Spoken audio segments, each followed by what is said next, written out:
लिख लिया हो तो अपडेट करना है प्रोफेशनली, पर्सनली, मेंटली और लर्निंग एटीट्यूड अपने अंदर डेवलप करना है, अपना अपडेट करना है लर्निंग एटीट्यूड, राइट। ओके, तो चलो जल्दी। तो जिस बैकग्राउंड से आते हैं, हमने कभी भी मार्केटिंग नहीं करी है, हमने कभी बिजनेस नहीं किया है। हम में से ज्यादा तो लोग या तो किसान हैं या नौकरी वाले हैं और या फिर हम लोग दुकानदार हैं, मतलब व्यापारी हैं, लेकिन हम बिजनेसमैन नहीं हैं, राइट। तो यहां पर सफर होता है हमारा शुरू सेल्समैन से लेकर के बिजनेसमैन बनने तक का। तो अपने आप को पहले तो सेल्समैन के हमें कैटेगरी में डालना होगा और उसके बाद हमें बिजनेस की कैटेगरी में जाना होगा, राइट। बिजनेस की कैटेगरी में कब जाता है, बिजनेसमैन की कैटेगरी में कब जाता है इंसान, जब उसका नेटवर्क बन जाता है, जब वो डायमंड बन जाता है और पूरी टीम को चलाना होता है, तो तब वो बिजनेसमैन के एक गुण जो होते हैं, एक सीईओ के जो गुण होते हैं, वो सब अपने अंदर डालने होते हैं। वो सेल्समैन करते करते ही इंसान सीखता है, राइट। ओके, तो अब सबसे पहले हमें एज ए सेल्समैन तो हमें अपने आप को अपडेट करना है, राइट। तो अब इस इंडस्ट्री में हम बिल्कुल नए हैं, हमारे बाप दादा ने, हमारे खानदान में किसी ने भी मार्केटिंग नहीं करी है। तो हमें यहाँ पर सबसे पहले तो ये एक्सेप्ट करना पड़ेगा कि मुझे सीखना है, मेरे अंदर एक लर्निंग एटीट्यूड होना चाहिए, क्योंकि हम सब लोग जिस भी फील्ड से आए हैं, अपने अपने फील्ड के हम लोग बेताज बादशाह हैं। हम अपने घर वालों के हीरो हैं, अपने दोस्तों में हम हीरो हैं, जहाँ हम नौकरी करते हैं वहाँ हम हीरो हैं। उम्र हमारी बहुत ज़्यादा है और हमारा अपलाइन हो सकता है हमसे कम पढ़ा लिखा हो सकता है हमसे उम्र में हमसे छोटा हो सकता है मेरी अपलाइन में महिला हो सकता है मेरा जो अपलाइन है वो मुझसे जाति धर्म में मुझसे छोटा हो, जो इस समाज ने व्यवस्था बना रखी है उसके हिसाब से, राइट। तो अगर मेरे अंदर ये एटीट्यूड हो कि यार ये तो सब मेरे से छोटे लोग हैं, ये मुझे क्या सिखाएंगे, तो फिर कोई नहीं सिखा सकता आपको। अगर आप जिंदगी में अगर आप ये स्वीकार नहीं कर सकते कि यार अभी मैं कुछ नहीं जानता, मुझे बहुत कुछ सीखने की जरूरत है, तो फिर आपको कौन सिखा सकता है, राइट। तो इसे कहते हैं लर्निंग एटीट्यूड, राइट। जब इस बिजनेस में मैं आया तो मैं आर्मी में नौकरी कर रहा था। एक आर्मी में रेजिमेंट में एक यूनिट के अंदर 1000 लोग तकरीबन होते हैं और मैं वहां पर बहुत अच्छा परफॉर्मर था। बहुत अच्छे से मतलब है कि अगर 1000 लोगों में अगर कमांडिंग ऑफिसर मेरे जो सीईओ हैं, अगर वो 10 लोगों को चुनते हैं किसी काम के लिए, तो उन 10 लोगों में मेरा भी नाम आता था। तो कहने का मतलब अच्छा परफॉर्मर था, मेरी बहुत वाहवाही थी, बढ़िया था, सब कुछ बढ़िया था, राइट। तो अब इस बिजनेस में जब मैं आता हूँ तो मैं इस बिजनेस में तो बिल्कुल जीरो हूँ ना।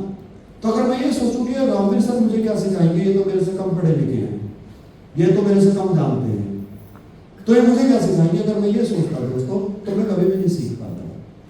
तो मैंने रामवीर सर से ये कहा था कि सर मैं इस बिजनेस के बारे में कुछ नहीं जानता, मैं बहुत अच्छा लर्नर हूँ, मैं बहुत अच्छा लिसनर हूँ, आप मुझसे जो कहोगे मैं सुनूंगा, आप मुझे जो सिखाओगे मैं सीखूंगा, मैं कुछ नहीं जानता।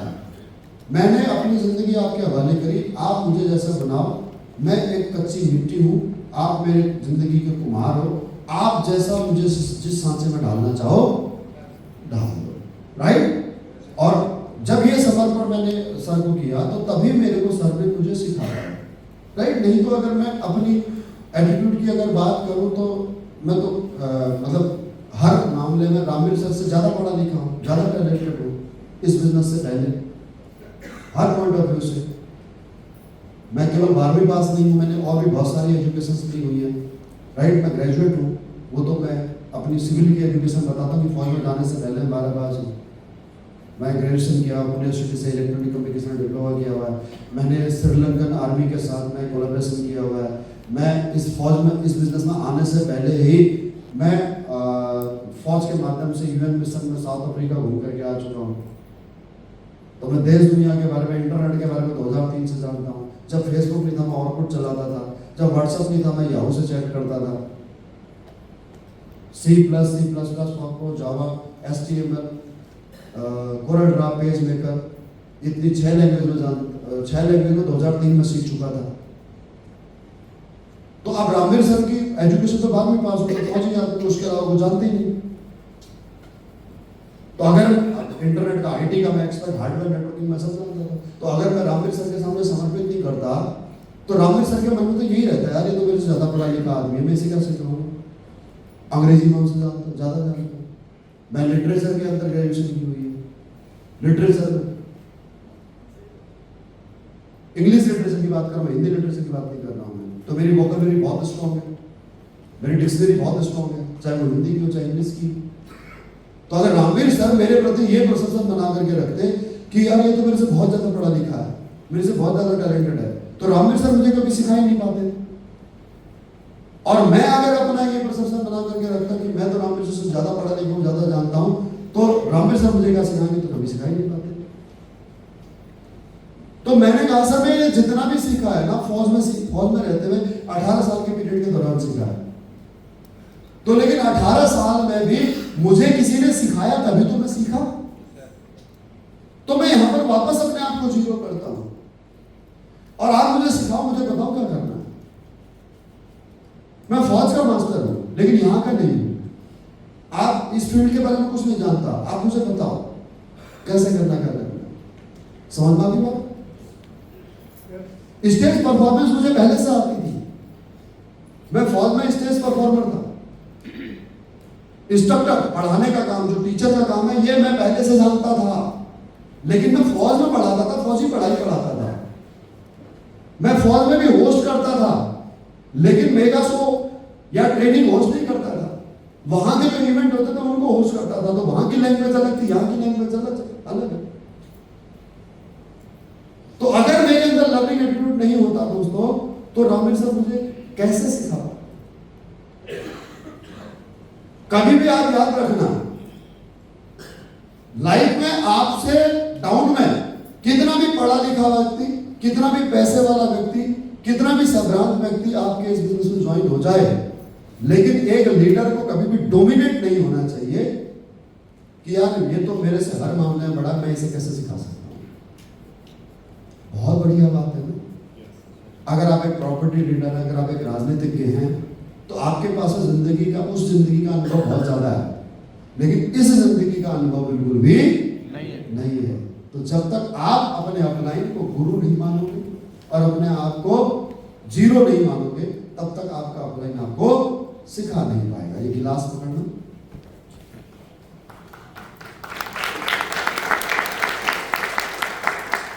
अगर ये गिलास खाली होगा ना, ये गिलास खाली होगा तभी इसमें पानी भरा जाएगा। अगर ये भरा हुआ गिलास होगा तो इसमें पानी नहीं भरा जा सकता। समझ में आ गई बात? यस और नो? उसके बाद में आता मेंटली अपने आप को कैसे अपडेट करें। तो इसकी एक अलग स्लाइड है, आगे आएगी, लंच के बाद में उसे बताऊंगा। उसके बाद में पर्सनली अपने आप को अपडेट कैसे करें। दोस्तों आप सब लोग कौन हैं? लोकल रीजनल लैंग्वेज बोलने वाले लोग हैं, ज्यादातर मध्य प्रदेश के हैं। यस और नो? अपनी जो मालवा वाली भाषा होती है वो बोली जाती है। यस और नो? मतलब जो कहाँ जा रहा है वो कुछ अजीब तरह से बोलते पूछिए, राइट? सही गलत है? ये लैंग्वेज अपने को, हमारे को अपडेट करना है। कम्युनिकेशन स्किल हमारा अपडेट होना चाहिए, राइट? जैसे मैं उत्तराखंड का हूं तो मैं अपनी कुमाऊनी भाषा क्यों नहीं बोलता? क्या मेरे को कुमाऊनी भाषा नहीं आती है? आती है मेरे को, लेकिन मैं कभी नहीं बोलता। कभी कोई एक सेंटेंस बोल दिया तो बोल दिया, लेकिन मैं कभी कुमाऊनी भाषा में तो अपने लोगों से बात नहीं करता, उत्तराखंड वालों से, राइट? शुद्ध हिंदी में बात करनी है, प्रोफेशनल लैंग्वेज में बात करनी है, राइट? उसके बाद दूसरी चीज क्या है कि बहुत सारे लोग इस बिजनेस में जो आते हैं वो साई नेचर के होते हैं, शर्मीले स्वभाव के होते हैं, संकोची होते हैं। इन्हें आज की भाषा में इंट्रोवर्ट भी कहा जाता है, अंग्रेजी में अंतर्मुखी, हिंदी में कहा जाए साई, शर्मीले, राइट? बोलने में शर्म लगती है, झिझक लगती है। हमारा धंधा बोलने का, अगर आप बोल नहीं सकते तो धंधा कर नहीं सकते, राइट? तो अपना कम्युनिकेशन स्किल डेवलप करो। अब मान लो कि अगर मुझे आज कहीं से टिकट मिल जाए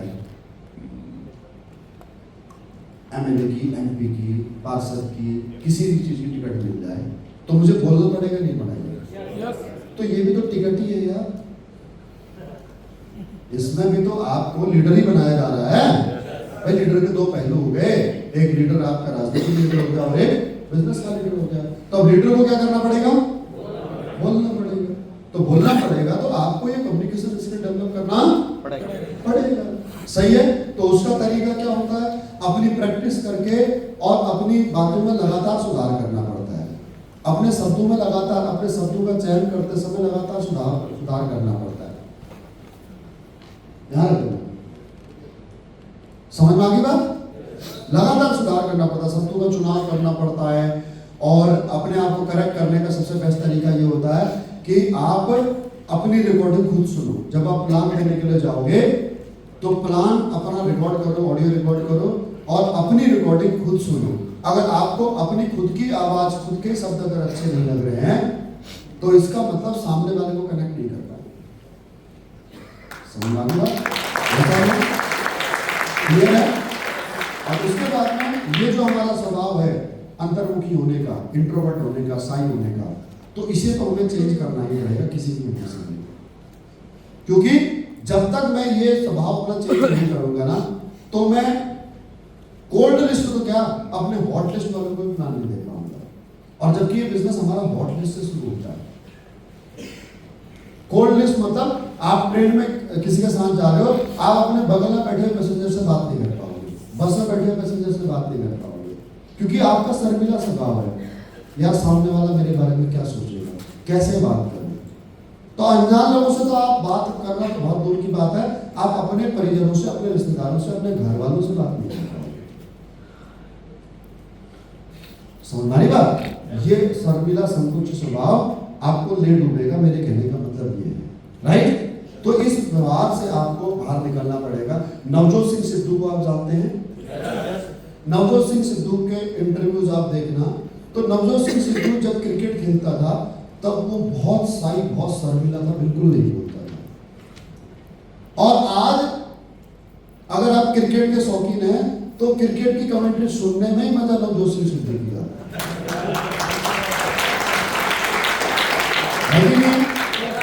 तो मतलब क्या पता नहीं कहां से डायलॉग निकालता है, क्या कितनी शायरियां वो मारता है, कितने अजीब तरीके से। राइट? अतरंगी इंसान है। जबकि आज से 40 साल पहले जब वो क्रिकेट खेल रहा था तो तब तक वो बिल्कुल नहीं बोलता था, बिल्कुल शर्मिला, बिल्कुल संकोची था। यानी कि हमारे प्रोफेशन में बोलना तो पड़ेगा। राइट? समझ में आ गई बात? यस और नो? और उसके बाद में आते हैं अपने आप को प्रोफेशनली अपडेट करने का।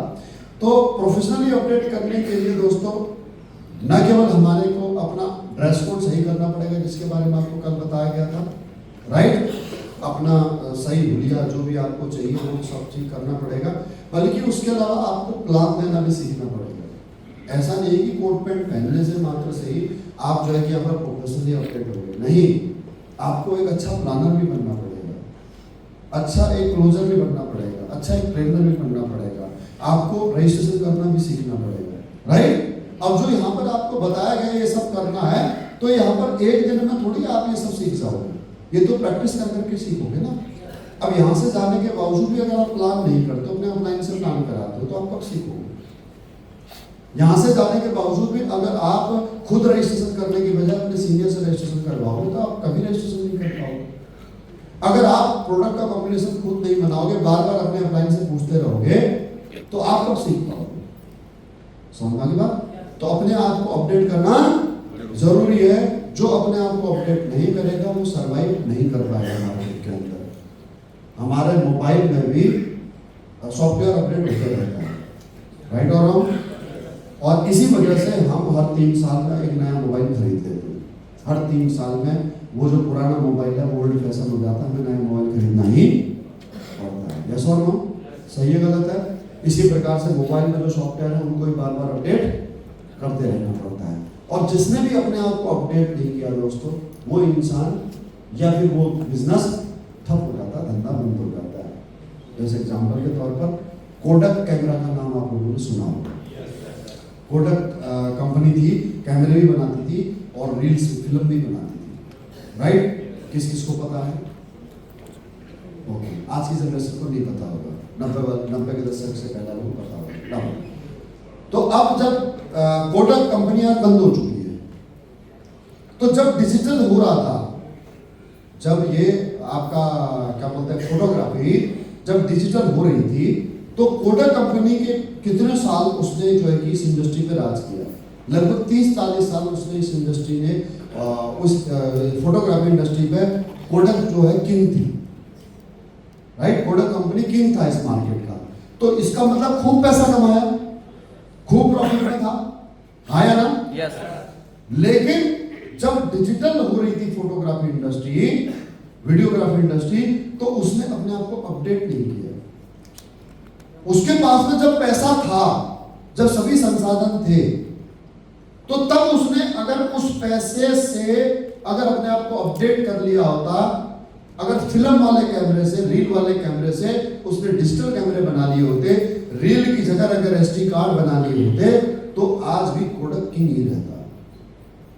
नए प्लेयर आकर के, नई कंपनियां आकर के और उस नए मार्केट में अपना नाम बना गए और पुराना खिलाड़ी आउट हो गया। यही नेटवर्क मार्केटिंग में भी होता है। एक नया लड़का आता है, प्लान देना सीखता है, ट्रेनिंग देना सीखता है, और वो तुरंत स्टेज पे आ जाता है, और पुराने चावल पुराने ही रहता है।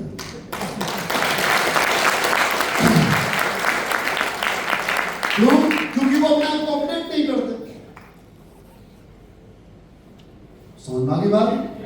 तो अगर मेरे को इस बात की शर्म ना लगे कि यार मेरे को प्लान देना नहीं आता, मेरे को ट्रेनिंग देनी नहीं आती, मेरे को रजिस्ट्रेशन करना नहीं आता, तो दोस्त मुझे सीखना चाहिए।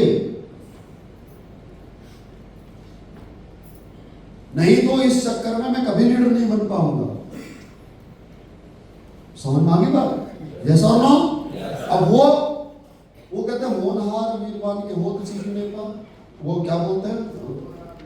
होनहार वीरवान के होत सीखने का, यानी कि जो होनहार बच्चा होता है उसके जो लक्षण है वो पालने में दिख जाते हैं। तो जो फ्रेशर होता है, जो आज इस बिजनेस में आया है, आप देखना रात को जब बैठोगे लीडर आप सब लोग, तो आप 10 लोग जब एक रूम में बैठे हुए हैं और वहां से जब आप बातचीत करना शुरू करोगे ना, तो वहीं से पता लग जाएगा कि किस बंदे में सीखने की जिज्ञासा है, किस बंदे के लिए वो लर्निंग एटीट्यूड है, और कौन है जो चुपचाप बैठा हुआ। ऐसे बैठा रहेगा बेटा जिंदगी भर, डायमंड बन जाएगा तब भी ऐसे बैठेगा। समझ में आ गई बात? यस और नो? तो करेंगे अपने आप को अपडेट? पक्का? ओके।